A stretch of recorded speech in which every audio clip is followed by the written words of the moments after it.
How's it going? It's going. Good. You had an early start today. How are you coping in terms of lethargy? I'm actually doing okay. We had a stupidly early start. We got up at like 4 in the morning. We were supposed to be on stage at 6, and that didn't happen because of Iron Maiden. But then we got on stage, and it was a couple of minutes after our start time, and it all went well. But the sea of heads was amazing. Like looking out and just seeing endless, infinite heads. Like, yep. Not a bad start to the day, is it? Some things were. Yeah, today was a good day. Yeah. Like something's working. Yeah. So, yeah. I saw Kelly's picture actually on her phone, and there was a substantial crowd, and I was really impressed for that time of day, because you do worry for the early ones. Especially on a Saturday, you think, right, it's Friday night, the night before, everyone's probably definitely hungover on the Saturday morning. 11 a.m, rain. What are the chances of a decent crowd? And we kind of, planets aligned, and we had a good crowd. Yeah, you did. Good. Now, I have to start with the tricky questions, because you've had a big news week in Tesseract land. Yeah. So a lot of the questions are like, is their vocals going to be replaced with Dan on some records, or? No, we're basically moving on. We're writing album 3 at the moment. There's demos coming through on a daily basis because Ackle's got a creative explosion. He's just churning it all out at the moment. Dan's putting lyrics over it pretty quickly. We're just moving forwards really. We played today though. We played the exact same set that we played 3 years ago, mainly because I want to say nostalgia. It's not because of that. It's because we had 3 hours rehearsal, so Dan hasn't learned any of the new stuff yet. So he'll be learning like the last, because we've got 2 albums, he'll be learning the second album stuff for the rest of this year, I guess, and we'll try and throw in some brand new songs for touring later in the year. And how do you think his vocals will work with on the material that he wasn't around for? Do you think it's going to be a good mesh? Yeah, I mean the first album was maybe a bit more aggressive because we all came from a bit more of a metal world and they were older songs, and then we moved forward with the second album that was a lot more just chilled out, I guess, and that's kind of the direction we want to go in, because none of us are really like anymore. We just kind of like calm chaps. You know, we're the kind of guys that there's probably like 2 nights on a whole tour of 6 weeks where we get drunk, and the rest of the time it's like night chaps to reading a book and ringing the girlfriends. Yeah, everyone okay back home. You know, with that kind of band. So yeah, it's been it's just going to be chilled. It's just like a mill pond now. It's great. So in answer to all those people on Facebook saying, does that mean the screams are coming back and the shouty vocals? Yeah, sorry, I kind of went off piste a little bit there. I don't know. It depends what the music needs. Like I've only heard there's only like 4 demos at the moment going back and forth. There's no screaming on them yet, but there might be.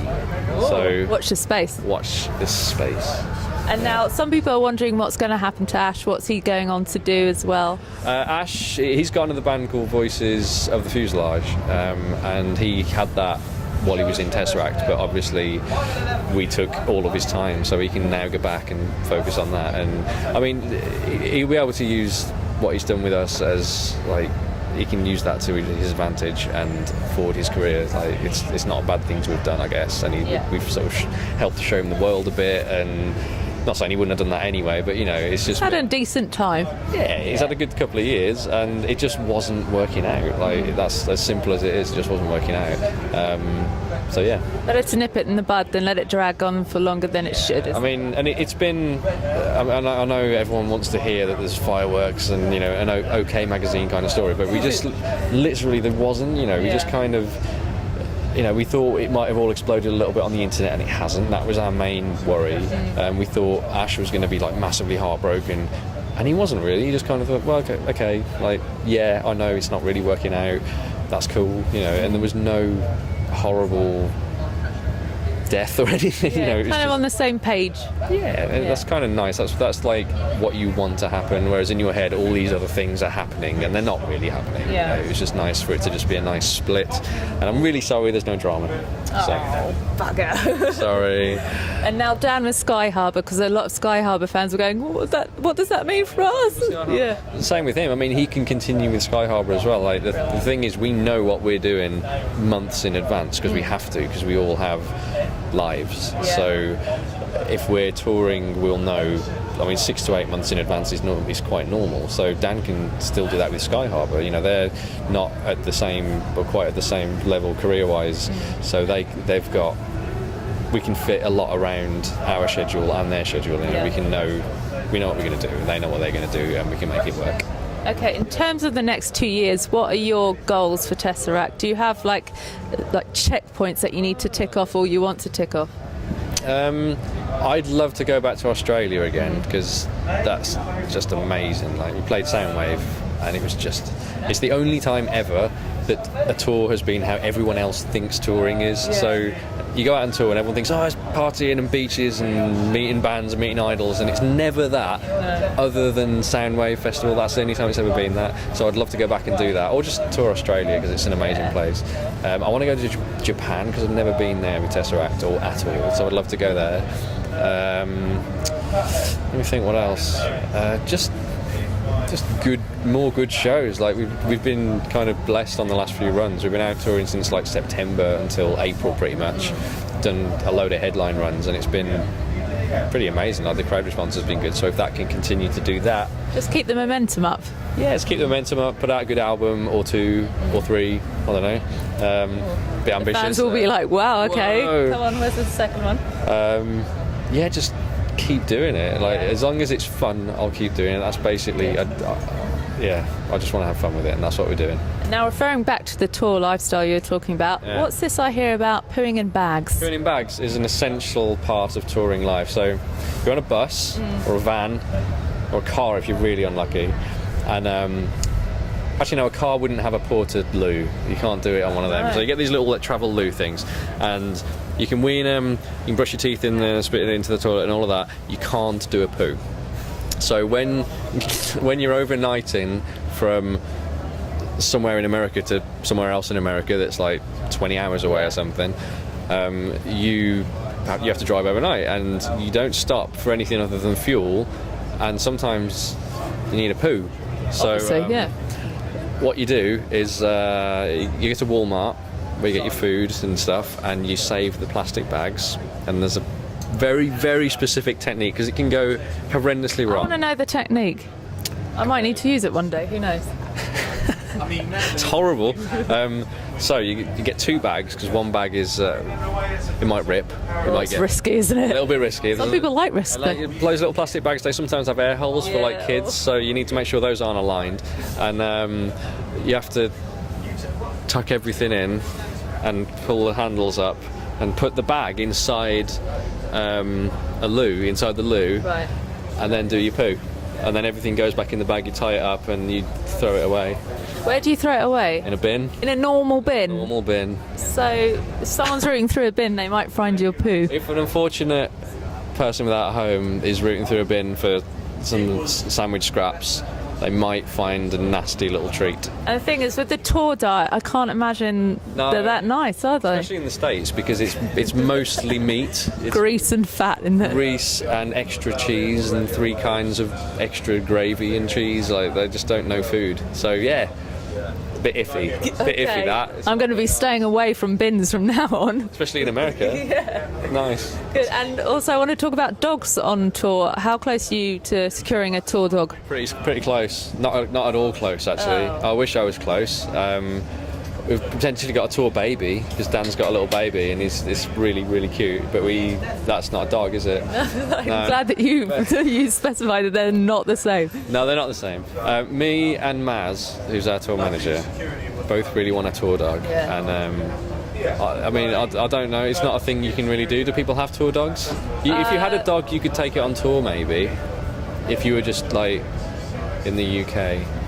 I don't know. I want a dog. It's got to be like quite a small one though, but not like a girly small one, like spaniel, like floppy ears. The ones that just want to be your mate. You know, they're well happy. What about a cockapoo? Cockapoo, yeah, one of them. Yeah, my sister's got a Yorkie poo, which is like miniature Yorkie poo. It's like this big, and it's got more energy than any dog. It's like you gave a dog Red Bull and speed and miniaturized it and then just let it go mental, and that's what my sister's got. Take that one then. Yeah. Perfect. No. No. You want a little lap dog that's just going to give you cuddles when you're lonely. It's like, well, just chilled out, but then when he wants to go for a walk, he's like, yeah, I'll go for a walk, but it doesn't bug me to go for a walk. I basically want the perfect dog, and I want him to be everyone's friend. Like, I want him to just be like cool, and not bite people, and not ever bark unless I go talk. And then It's the tall order, and I don't think you're ready for a dog, actually. No, I'm pretty demanding in the dog category. That's a quote of the day, isn't it? That could be your tagline, Jay. Yeah, pretty much. Good. But yeah, one day tour dog, excellent. Right now, no tour dog, bad times. Okay, just one thing before you go. You had to do a photo shoot just now, didn't you? Who was that with? Mike Portnoy, pretty mental.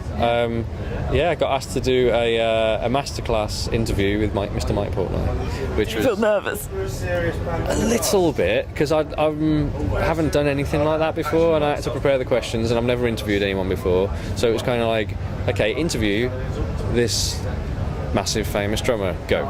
It's like, hello. Did you make up new words? I do that when I'm nervous sometimes. Do you really? Yeah.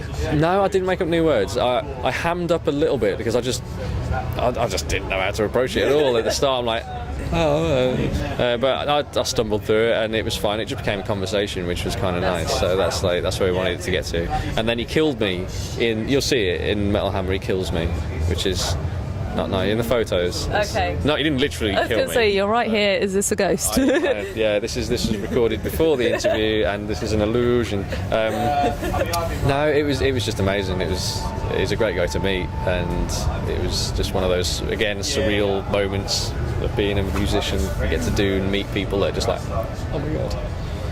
People think that about you, you know. Not met any of them yet. No, actually, I might have done. You lie. Yeah. It's weird, isn't it, though? It's very weird. Oh, and here, shall we meet his fiancée? Let's meet the fiancé. Come on, Kelly, come in. Do something cheesy and romantic together, without it being a bit... Oh, hi. Hi. Oh, This is the missus. I'm going to the wedding. Shall we end professional interview? So let's do it like professional Tesseract themed. So the future is Dan's joined again. The future is bright. You've got hair on your beard. I've usually got hair on my beard. Oh yeah, it'd be weird if you didn't, wouldn't My it? ginger beard. Dan's joined the band, which I think is very exciting. And I've just managed to ruin my jumper. Oh. What's that all about? I did it on my We can ring. fix that. I can fix that. Okay. Fix it. This is a terrible Jumper end. here. You can cut it. You can Okay. chop and change it. Cut. Yeah? Cut. Cut. No. Tesseract's back with Dan. Be there. Have you said you have to look out for? Can you say about Going on the tour? Yeah. With this one. No, let me start again. We're going on tour November and October. October and November with animals as leaders around Europe. Yeah. And if you're at Sonisphere, look at this. Will go out after Sonisphere. Yeah, well, yeah. At Sonisphere, you may have seen posters advertising the UK dates. So I hope after seeing the poster, you will purchase a ticket. That's it. Good. Bye.